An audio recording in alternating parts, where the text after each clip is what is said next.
Hello, my fellow Bible history nerds, friends, cohorts.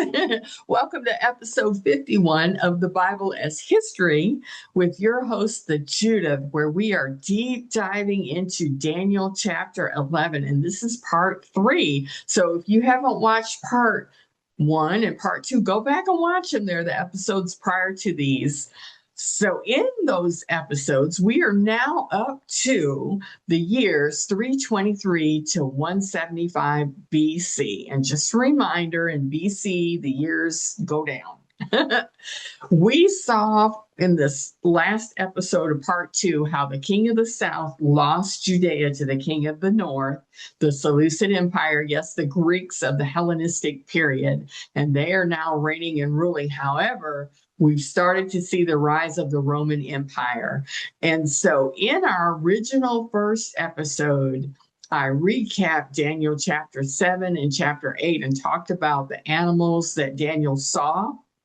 And so I want to refresh your memory about this little horn. So in Daniel chapter 7 and Daniel chapter 8, both of them talk about there being from the fourth beast a horn that rises up and speaks arrogantly and persecutes the saints.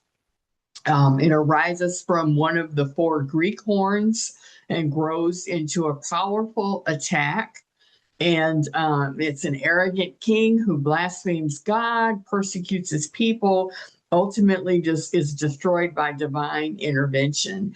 And this leads us to the part in Daniel where we are looking at Antiochus the fourth Epiphanes, who fits these descriptions to a T.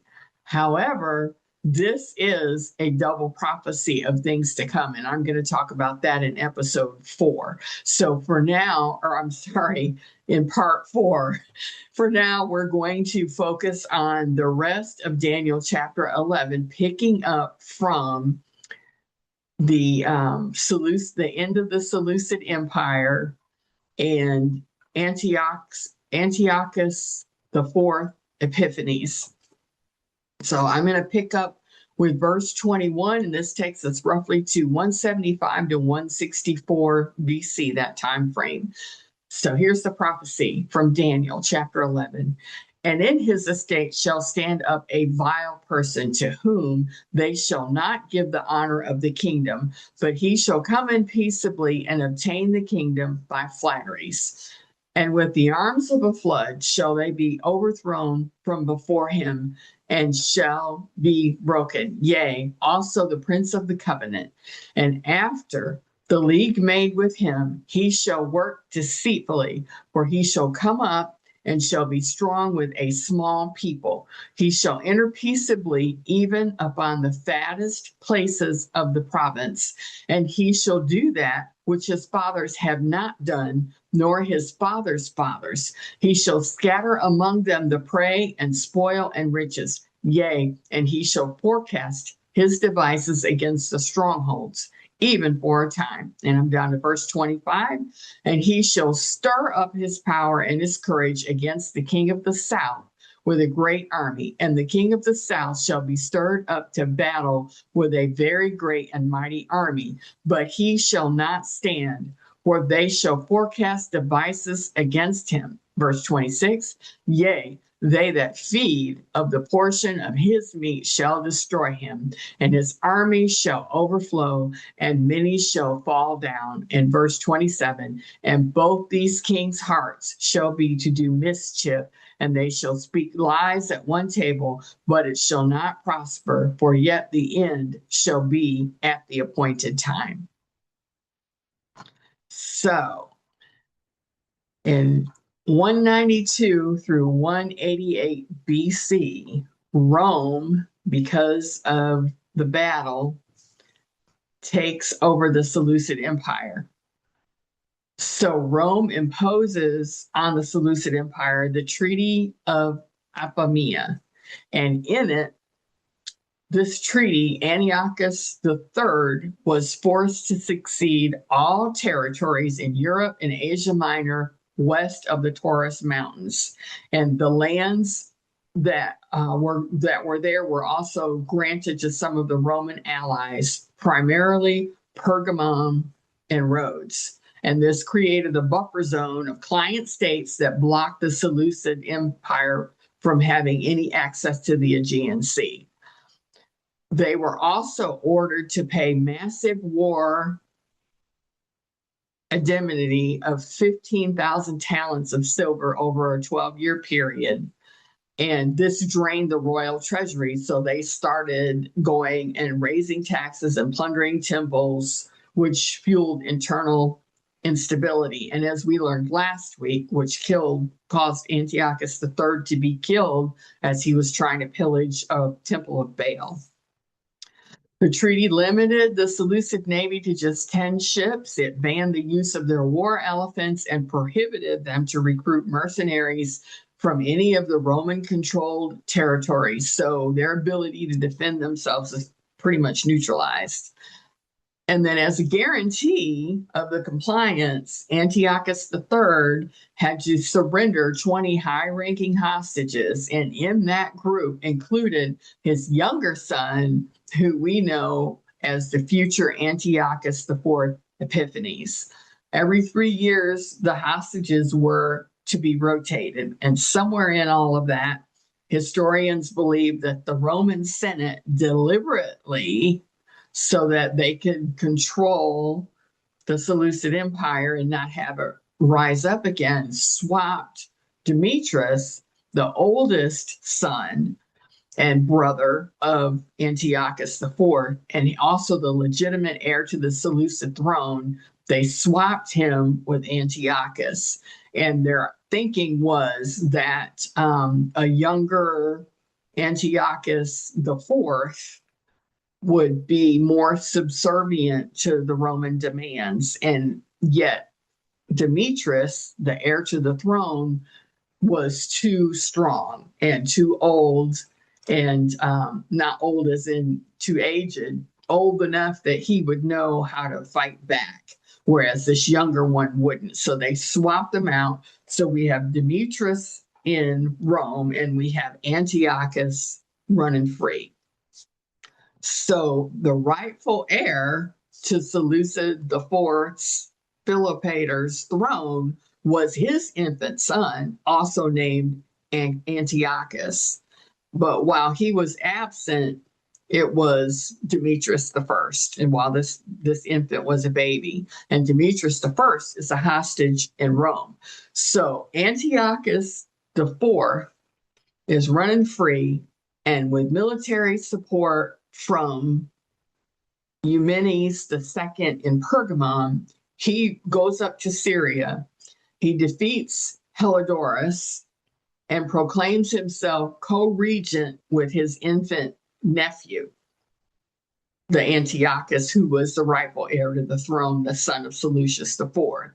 He later has the child killed and secures the sole role as ruler. Antiochus further has Onias III, the prince of the covenant, as Daniel said, who is the proper priest from the line of Zadok, assassinated. And this is in 2 Maccabees chapter 4, verses 4 through 10 from the Old Apocrypha. So this puts the younger brother of Onias in charge, whose name was originally Yeshua, and he changes his name to Jason. So now we have the stage set for Antiochus Epiphanes and what he's up to and the deceitful things that he's doing. So verse 28, then he shall return into his land with great riches, and his heart shall be against the holy covenant, and he shall do exploits and return to his own land. So Antiochus Epiphanes used Jason to get power and to get people to like him and to rise himself up, pump himself up. And then he had him deposed or removed from the priesthood, and he leaves the area. So Antiochus is off out of the area, and Jason starts a rumor that Antiochus is dead so that he can regain the priesthood. So these people are all just stabbing each other in the back. So 169 BC, Antiochus returns and he's furious when he learns that all of Israel was rejoicing over his death. And in Second Maccabees, chapter 5, verse 5 through 12, he attacks Jerusalem. And all of this is in Maccabees. Daniel chapter 11, verse 29. At the appointed time he shall return and come toward the south, but it shall not be as the former or as the latter. Verse 30. For the ships of Chittim, which is Rome, shall come against him. Therefore he shall be grieved and return and have indignation against the holy covenant. So shall he do. He shall even return and have intelligence with them that forsake the holy covenant. So in 168 BC, Antiochus IV Epiphanes attacks Egypt, but is repelled by Rome, and Rome protects Egypt under Paulinus Linnaeus, because Rome had an alliance with Greece. They had an agreement. So the ships of Chittim, which is the word for Rome, Egypt had that treaty with Rome, and in 168 BC, Antiochus goes back to Israel. So, verse 31 from chapter 11, and arms shall stand on his part, and they shall pollute the sanctuary of strength, and shall take away the daily sacrifice, and they shall place the abomination that maketh desolate. And so we have Antiochus Epiphanes, who persecuted the Jews. He said, you're going to have to be Greek. He got rid of all Jewish practices, no Torah, no sanctuary temple sacrifices, no temple worship. They were to speak Greek. They were to dress like a Greek. And he controlled Jerusalem for 3 years until 165 BC. And it was in 165 BC when he sacrificed a pig to Zeus in the temple. And this upset Judas Maccabees, who was a priest and a warrior. And the Maccabean revolt was born. And it drove out the Syrian forces and restored the temple and the sacrifices. And this is still celebrated to this day as Hanukkah. And when I was a kid, I thought Hanukkah was just the Jewish version of Christmas. No, it's so much more. So Antiochus is a type of Antichrist, and he was an evil dude. 75 years after the death of Antiochus, Jesus refers to this passage in Matthew, and we're going to talk about that in the next episode, part 4. So this is really a double prophecy referring to the fulfillment that Antiochus fulfilled, but also to a future Antichrist that is to come. And like I said, we're going to unpack that in part 4. So from 164 to 64 BC, the Maccabeans rule. And chapter 11, verse 32 says, and such as do wickedly against the covenant shall he corrupt by flatteries, but the people that do know their God shall be strong and do exploits. And so Antiochus dies in 164 BC of natural causes in Tebet, which is modern Turkey. So back to Daniel chapter 7 on this fourth beast that Daniel saw. So he saw a fourth beast that was terrifying. It wasn't named. It had iron teeth. It had bronze claws, 10 horns. It was a bruising, crushing empire. And this is the Roman Empire.